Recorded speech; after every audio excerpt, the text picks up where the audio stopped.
Yeah, okay. Excuse me. Assalamualaikum warahmatullahi wabarakatuh. Man, I need to get them signs so I keep forgetting.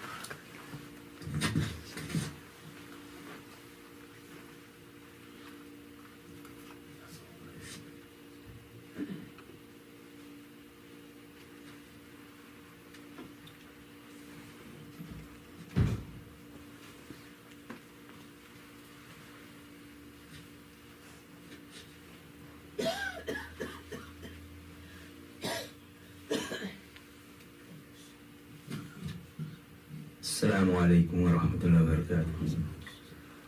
نحمده ونصلي على رسول النبي الكريم. أعوذ بالله من الشيطان الرجيم. بسم الله الرحمن الرحيم. الحمد لله رب العالمين الرحمن الرحيم مالك يوم الدين إياك نعبد وإياك نستعين اهدنا الصراط المستقيم صراط الذين أنعمت عليهم غير المغضوب عليهم ولا الضالين آمين.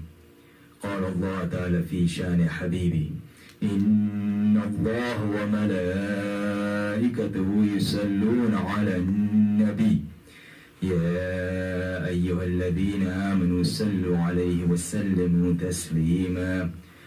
اللهم صل على سيدنا مولانا محمد وعلى صل على سيدنا مولانا محمد وبارك وسلم عليه صلاة وسلاما عليك يا سيدي يا رسول الله.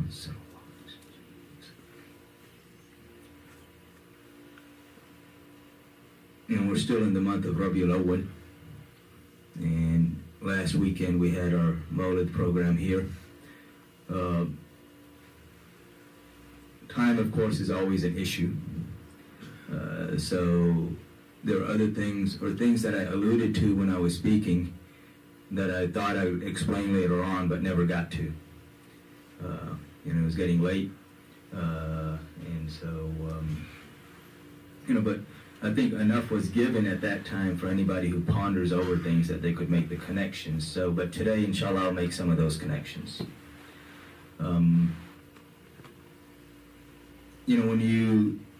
When we hear arguments against the Mawlid or against celebrating the Mawlid, and of course, one of the first things that's asked, or these questions that they ask, is, did the Prophet ﷺ ever do it?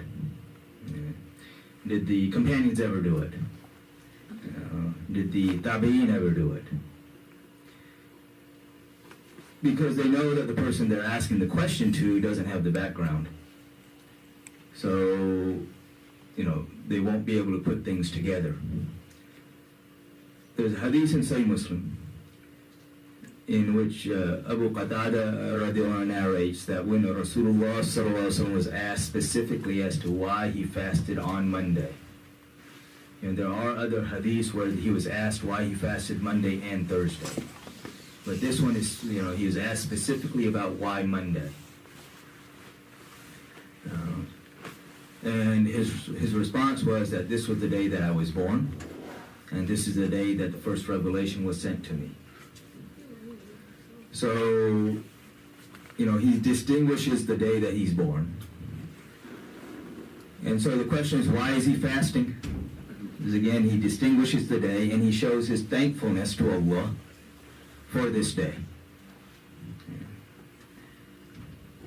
So if someone asked, did he ever celebrate it? Well, yes, he did. He celebrated it every Monday.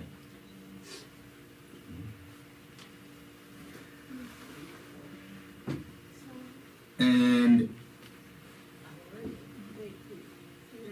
so then, when we look at, of course, there are other aspects of this, and we'll kind of bounce back and forth. But when we look at this, when we look at the companions themselves,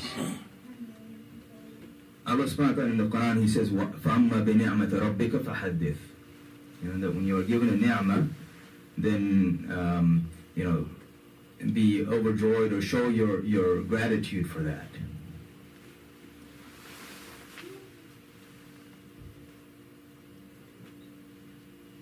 all of those narrations that we talked about, we spoke about just a few, but there's so many more.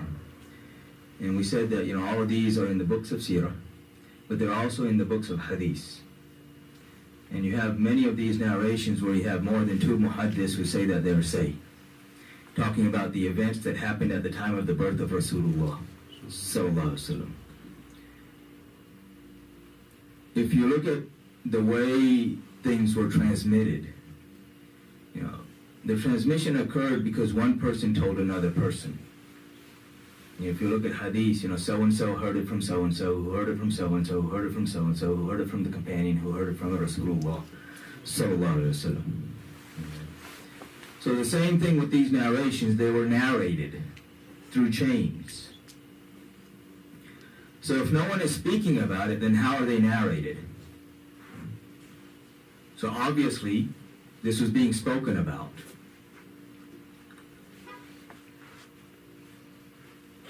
Abu Hurairah radiallahu anhu was asked later on, because he, of course, we know he narrated so many different narrations from Rasulullah sallallahu alaihi wasallam. And he would at times kind of stand up and say, Rasulullah said this, and he said this, and he said this, and this, and this, and this. So one time someone asked him, if you had done this during the time of Umar, what would have happened? And he said that he would have whipped me. Because until that time, unless there was a specific cause for you narrating something, you weren't allowed to narrate it. If something happened and you had a narration that was connected to whatever has happened, then you narrated it. So again, these are things that are narrated, that have been narrated through time, which includes the time of Umar. So it tells us also that when they were narrating these narrations, there was a specific cause for their narration. And that specific cause was the time of the birth of Rasulullah sallallahu alaihi wasallam, corresponding to that time. Imdadullah Muhajir Makki, who is the murshid and peer of, the Amir of Qasim Natwi, Rashid Ahmad Gangohi, and Hafiz Zamin, who are the founders of Deoband. So he wrote a book, Ad-Durr al-Mu'azzam fi Mawlid al-Nabi al-Adam, in which he lists the names of 145 different companions of Rasulullah sallallahu alaihi wasallam, who whenever the time of Rabiul Awwal would come, would gather their families and their friends and talk about the events of the birth, at the time of the birth of Rasulullah sallallahu alaihi wasallam.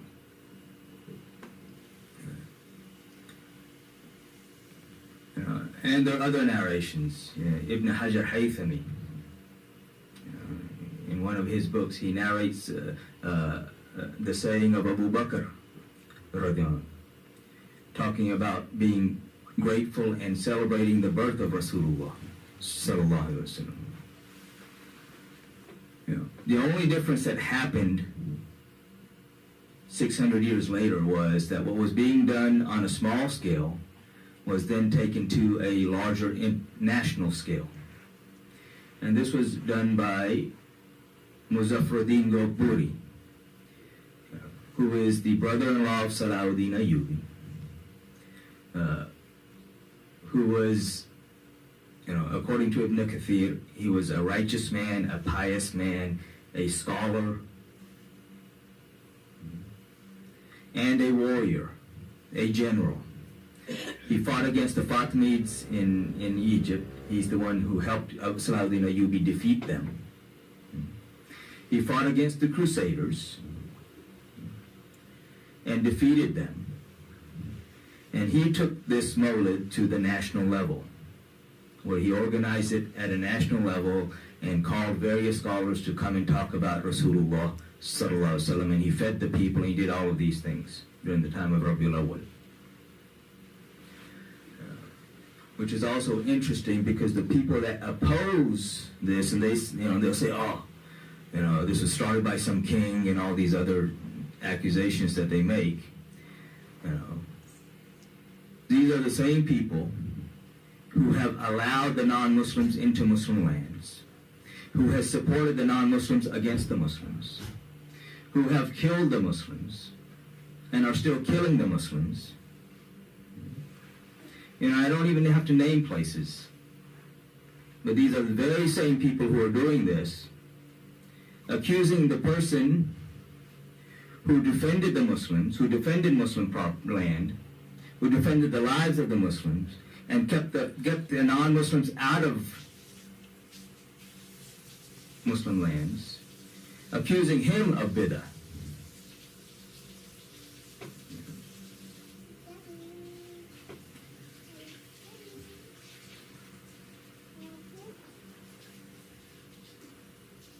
The last point that I want to make